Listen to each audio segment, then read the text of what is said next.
We have an Evolution 7 that we're using, which is made by Mitsubishi, and that's not going to even be available in North America until February, so we got one some while early, which is cool. When I was first contracted to provide consultation services, I was asked to provide a wish list of the coolest cars anywhere on the planet, and I was told that pretty much price was no object.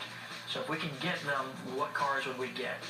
And of course, some of the top cars on the list were the Mitsubishi Lancer Evo 7, the new Mitsubishi Eclipse Spider, and the Mitsubishi Lancer OZ Rally Edition. It was kind of a dream list. I didn't expect to actually get what we asked for, but getting the Lancer Evo 7s was, I think, one of the turning points in the preparation of the movie. Now, Japanese manufacturers for a long time have been accused of watering down their offerings for the American marketplace. Well, Subaru came in with the WRX, had some success.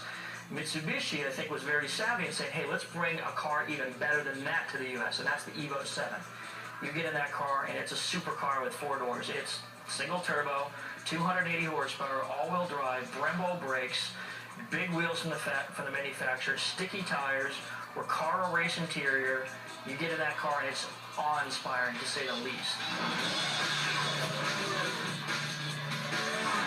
Take a look at Paul Walker, who plays Brian in the film, and Brian's more about speed and horsepower and functionality. So his car, the Mitsubishi Evo 7, was deemed to be very appropriate for his character. It's high horsepower, it's fast, it's not going to be adorned with a lot of aftermarket accessories because it really comes from the factory exactly the way you want it. For the film, we've decided to really hop up the cars, and we're adding pretty much everything you can add to a car, just like you'd see on the street. We start off with body kits, and we find the world's greatest body kit manufacturers. We move on into tires and wheels. Of course, everybody changes tires and wheels. It's one of the first things they do. We move on to the interior of the car. We do everything from seats and racing seat belts to gauge packages to steering wheels, and then we get into audio video. Again, a big part of the Fast and Furious culture was the stylized accessories. Having one hero car, you create one hero car, you need to have a total of 4 cars. One is called the Buck car, which is a car that's cosmetically identical to the hero car, but will be used on a gimbal or on a soundstage in front of a green screen or a blue screen. So cosmetically, much of the car needs to be identical to the hero car. Then you have 2 other backup vehicles. They're usually stunt vehicles. And the stunt vehicle needs to be used on first unit, which is where the actors work, or on second unit, where the stunt sequences take place. So those cars will get banged up during a day scene or a night scene and have to be fixed and made ready for the next day.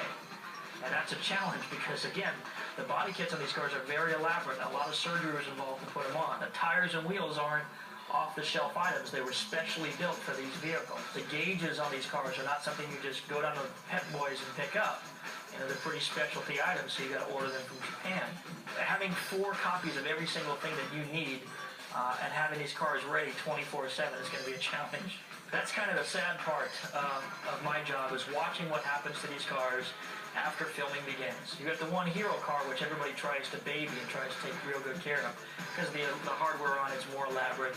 Everything works on the car, so you're trying to take real good care of those cars. But the 3 replica cars, those things are trash. They might as well be rental cars in Bucks, North Tennessee, because they are tore up. They are jumped, they're skidded, they're flipped, they're banged into curbs. Body kits are ripped off 4, 5, 6 times. Hoods fly up, tires are burnt off. Special effects things are hooked up to the car. Camera rigs are hooked up to the car. I mean, I love cars. I love driving fast. I mean, if I'm not surfing, I'm usually racing around. So this job, it's really, I mean, not to sound so cheesy, but it really is a dream come true.